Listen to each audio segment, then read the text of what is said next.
ఒకసారి మీరందరూ కూడా ఫ్యూచర్ లో మంచి చదువుకుని ఆరోగ్యంగా ఆనందంగా మానసిక ఉల్లాసంతో ఉండాలని, మీ తల్లిదండ్రులను గౌరవించాలని, పిల్లలందరూ ముఖ్యంగా మీరే మీ గురువుల్ని, మీ తల్లిదండ్రుల్ని, మీ ఫ్రెండ్స్ అందరూ కూడా మీరు గౌరవించి మీరు సమాజంలో ఒక మంచి పేరు తెచ్చుకోవాలి. ఆ పేరు తెచ్చుకున్న రోజే మీకు ఇలాంటి వేదికలు ఎక్కి మాట్లాడే అవకాశం ఉంటుంది. నేను కూడా ఇలాగే చిన్నప్పుడు నేను స్కూల్లో ఉన్నప్పుడు కూర్చొని పెద్దలు వచ్చినప్పుడు స్పీచ్లు వింటుండేవాళ్ళం. స్వతంత్ర దినోత్సవానికో లేదా ఆగస్టు 26కు ఏదో ఫంక్షన్ కి. మీరు కూడా మీ తల్లిదండ్రులు మిమ్మల్ని ఎంతో కష్టపడి మరి ఇక్కడ తీసుకొచ్చారు, ఎన్ని డబ్బులు ఖర్చు పెట్టి తీసుకొచ్చి ఉంటారో ఆలోచించండి. మీకోసం వాళ్ళు రేత్రి పగలు నిద్రలేక వాళ్ళు ఫుడ్ మానేసి మీకు ఫుడ్ పెడతారు. చాలా మందికి అంటే తల్లి విలువ తెలీదు. వాళ్ళకి చెప్పడం కూడా వాళ్ళు రావట్లేదు సమాజంలో. వాళ్ళ తల్లి పిల్లలకి అందంటే ఒకటో మీరందరూ కూడా పంచభూతాలు పేరునే ఉంటారు. గాలి, నీరు, అగ్ని, భూమి, ఆకాశం. వీటిలో ఆకాశంలో మనం నిలబడలేం. అగ్నిలో చేపెడితే కాలుతుంది. అదేవిధంగా గాలి లేకపోతే మనం బతకం, కానీ చూడలేం. కానీ రెండే ఉన్నాయి, ఒకటి భూమి, రెండు నీరు. భూమి మీద నిలబడం కానీ భూమిలో అయితే మనం లాంకెళ్ళాం, కానీ నీరులో స్విమ్మింగ్ చేస్తాం, మునగలం. పంచభూతాలు మన దేహంలో ఏదైతే ఉంటుందో ఆ పంచభూతాలు ఈ సమాజాన్ని, ప్రకృతిని, మనిషిని కాపాడుతూ ఉంటాయి. మన బాడీలో కూడా 5 ఉంటాయి. అగ్ని ఉంటుంది, అదేవిధంగా వాయువు ఉంటుంది, నీరు అన్ని ఉంటాయి. కాబట్టి ఇక్కడ మీరు స్విమ్మింగ్ వచ్చి ప్రైజులు వచ్చినా రాకపోయినా మీరందరూ చాలా అదృష్టవంతులు. ఆ స్విమ్మింగ్ రావడం అనేది ఈ రోజున ఒక మంచి కార్యక్రమానికి ఆక్వా డెవిల్స్ అంటే అసలు ఈ ఆక్వా డెవిల్స్ రావడానికి మనకి ముందుగా ఇక్కడ లేకపోయినా గోకరాజు గంగరాజు గారు, ఆయన మీరందరూ తప్పని ద్వారా అభినందించాలి. ఇది పెడతానికి ఆయనే కారణం. మనకి కారణం ఏంటంటే ఎక్కడ ఏ మంచి కార్యక్రమం ఉన్నా కూడా గోకరాజు గంగరాజు గారు ఆయన చేయి ఉంటుంది. ఆయన ఒక మంచి మనసుతో ప్రతి ఒక్కరికి హెల్ప్ చేస్తారు. దయచేసి ఒక 2 నిమిషాలు మౌనం ఉండాలమ్మా ప్లీజ్ అందరూ. ఎందుకంటే ఎన్నో జిల్లాల నుంచి, రాష్ట్రాల నుంచి కూడా వచ్చారని చెప్తున్నారు. ఇక్కడ దాకా వచ్చింది మనం ఎందుకు వచ్చామో తెలియాలి. వచ్చి మనం వెనక్కి ఆ దగ్గర నుంచి ఈ దగ్గరికి ఇంతమంది పిల్లలు వచ్చారంటే మీ తల్లిదండ్రులు అదృష్టవంతులు, మీరు కూడా అదృష్టవంతులు. వాళ్ళందరూ పిల్లలు అభినందించాలని చెప్పి నేను ఒకసారి కోరుతా ఉన్నాను. ఎందుకంటే వాళ్ళు పైకి రావాల్సిన వాళ్ళు వాళ్ళ సమాజానికి.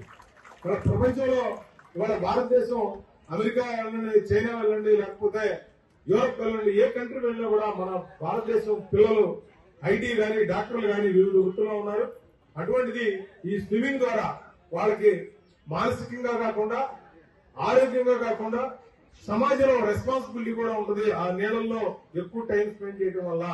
అందుకని వాళ్ళు నదిలో పెట్టినప్పుడు ఎక్కడైనా సరే మీరు తప్పకుండా వెళ్ళండి. స్విమ్మింగ్ పూల్కి వెళ్ళకపోయినా నదిలో ఎక్కడైనా పెడితే మీకు అది పుణ్య నది. ఎందుకంటే జీవ నది ఎప్పుడు పారుతూ ఉంటుంది కాబట్టి. అటువంటి పుణ్య నదిలో మీరు చేశారు కాబట్టి మీకు ఆ పుణ్యం కూడా వస్తుందని చెప్పి నేను మనవి చేస్తూ ఉన్నాను. అదేవిధంగా నేను 2028లో మన క్లబ్ మెంబర్లు అందరూ 25లో పుష్కరాలు ఉన్నాయి. పుష్కరాలు అప్పుడు కనుక మీరు ఒకసారి ఇలాంటి స్విమ్మింగ్ ది స్పెషల్ గా, అది జూన్ జూలైలో వస్తుంది, కృష్ణా నది ఉంటాం. అది ఆక్వా డెవిల్స్ టీమ్ అందరూ కూడా మీకోసం 2 నెలల నుంచి పనిచేస్తూ ఉన్నారు. ఆ నీళ్ళలో దిగుతున్న వైబ్రేషన్ ఏంటంటే మీరు స్విమ్మింగ్ పూల్ లో స్విమ్మింగ్ చేస్తే మామూలుగా ఉంటుంది, కానీ ఇందులో స్విమ్మింగ్ చేస్తే కరెంట్ వస్తుంది బాడీలో. చాలా జబ్బులు కలుగుతాయి. ముందు బ్రెయిన్ పిల్లలకి బాగా చదువు వస్తుంది, వేరే ఆలోచన ఉండదు. టెన్షన్ ఉండాలి కనుక స్విమ్మింగ్ చేస్తే ఇంట్లో సమస్యను మర్చిపోయి ఆ స్విమ్మింగ్ మీదే పూర్తిగా దృష్టి పెట్టే పరిస్థితి ఉంటుంది. అందుకని స్విమ్మింగ్ కి అంత ఇంపార్టెంట్. ఇంకోటి ఏం చెప్పాలంటే, రాముడు మరి సీతను తీసుకెళ్ళినప్పుడు శ్రీలంక దాటాలంటే సముద్రం దాటాల్సి వచ్చింది. కానీ ఎవరు ఇదే పరిస్థితి కనపడలా. దూకగలిగే కెపాసిటీ ఎవరే అంటే ఆంజనేయ స్వామి. నువ్వు మంచి చేస్తే మంచి చేస్తారు ఫ్యూచర్ అంతా. చెడుగా మీరు వాళ్ళ దగ్గర అబద్ధాలు ఆడితే వాళ్ళు అబద్ధాలు ఆడటం మొదలు పెడతారు. సో ఇది పిల్లల దగ్గర ఉన్నప్పుడు చాలా జాగ్రత్తగా ఉండాలి. స్పీచ్లు కూడా ఎక్కువ పడుతుంది, చాలా ఇంపార్టెంట్.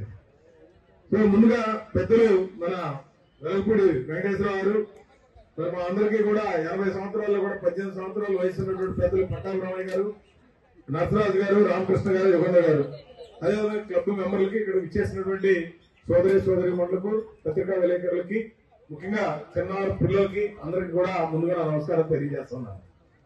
మనం కనుక ఉంటుంది, కానీ పిల్లలకి ఎందుకంటే నేను జిల్లా పరిషత్ చైర్మన్ చేశాను కాబట్టి వాళ్ళు చాలా అబ్జర్వ్ చేస్తారు. ఏం చెప్తారా జీవితంలో అది మార్పు తీసుకొస్తుంది. నేను జిల్లా పరిషత్ చైర్మన్ ఉన్నప్పుడు స్కూల్కి వెళ్తే ఆ క్లాస్ పిల్లలతో మాట్లాడేవాడు టీచర్లతో కంటే. వాళ్ళు ఇప్పటికీ నేను అక్కడ అమెరికా వెళ్తే వాళ్ళు చెప్పారు మీ దగ్గర పుట్టారు కదా వీళ్ళు మనకంటే తెలివితేటలు తక్కువ. యూత్కి వెళ్తే అమ్మ దగ్గర కొడతారు, కక్కితే అమ్మ ఒళ్ళో కొప్పుతాడు, మోసకి వెళ్తే ఆమె కడగాలి. సరే మాలాంటి మగవాళ్ళు అంటే ఏదో బాగా బట్టలు వేసుకున్నా తెచ్చుకుంటాం కానీ మిగతా పనులు మగవాళ్ళు చేయవు. తల్లి చేసే పని ఈ ప్రపంచం ఎవరూ చేయలేరు. అది మనం గుర్తుపెట్టుకోవాలి. మీ తల్లిని మీరు ఎప్పుడు కూడా మర్చిపోవద్దు. ఆ తల్లిని లేకపోతే మనం ఎవరిని గుర్తుపెట్టుకోవాలి. అట్లాగే మీ తండ్రి తిడతా ఉంటాడు, బాగా మార్కులు కలదు, బాధ్యత ఆయనకి. డబ్బులు సంపాదించి తీసుకొచ్చి ఇంట్లో ఇస్తాడు అమ్మకి లేకపోతే కుటుంబంలో ఉన్న పెద్దలకు ఇస్తే ఆ ఇంటి బాధ్యతను తీసుకొని మీ యొక్క ఆర్థికంగా చదువు కోసం మీ ఆరోగ్యం కోసం 24 గంటలు కష్టపడుతూనే ఉంటాడు. ఎప్పుడు తండ్రి ప్రేమ అనేది బయట కనబడదు, మాటల ద్వారా ఎప్పుడు కూడా బాధ్యతగా జాగ్రత్తగా ఉండాలని కోరుకుంటూ ఉంటాడు. తల్లి తిట్టదు, ప్రేమగానే వస్తుంది. కొంతమంది తల్లులు రెండు చేస్తూ ఉంటారు. కానీ మీరు తల్లిదండ్రులు ఎప్పుడు కూడా పిల్లలు మీరు గుర్తుపెట్టుకోండి. మీరు ఎప్పుడైతే తల్లిదండ్రులు పూజిస్తారో దానికి వినాయకుడు ఒక్కడే ఉదాహరణ. భూమి చుట్టూ తిరగడం అంటే సుబ్రహ్మణ్యం పరిగెత్తుకుంటూ పోయాడు. కానీ తల్లిదండ్రుల చుట్టూ 3 ప్రదక్షిణాలు చేస్తే అతనికే ఆ దేవతలందరికీ కూడా నాయకుడు ఇచ్చారు. మీ తల్లిదండ్రులు రోజు లేసి కాళ్ళకి నమస్కారం పెట్టి పరీక్ష రాసే ముందు మీ తల్లి ఆశీస్సులు తల్లిదండ్రుల ఆశీస్సులు తీసుకొని మీ తాతయ్యలు వాళ్ళు కూడా వాళ్ళ ఆశీస్సులు తీసుకొని మీరు సక్సెస్ అవ్వాలని కోరుకుంటూ నాకు ఈ అవకాశం ఇచ్చినందుకు మరొకసారి ధన్యవాదాలు తెలుపుకుంటూ నేను సెలవు తీసుకుంటున్నాను.